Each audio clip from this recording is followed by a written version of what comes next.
Have you ever heard the term score for 20?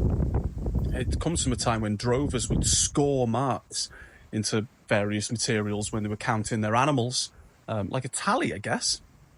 Counting in base 20 is known as vigesimal system. I said vigesimal, get your head out the gutter. In Welsh, we still use this base 20 system, but it's more traditional and archaic these days. For instance, we could say trigain, which is from tri ugain, 320s for 60, but we can also use the decimal system as well.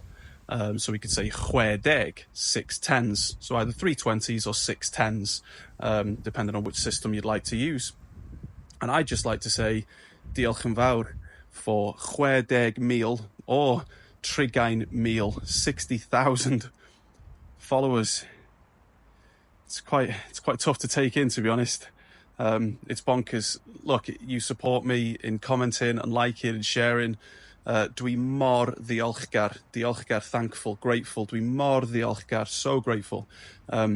If you would like to support me in other ways, if you go into Amazon, you can find some books by searching Dr. Cymraeg. They're specially made for learners. They're books that I wish that I had when I was learning. But either way, just diolch yn fawr, 60k.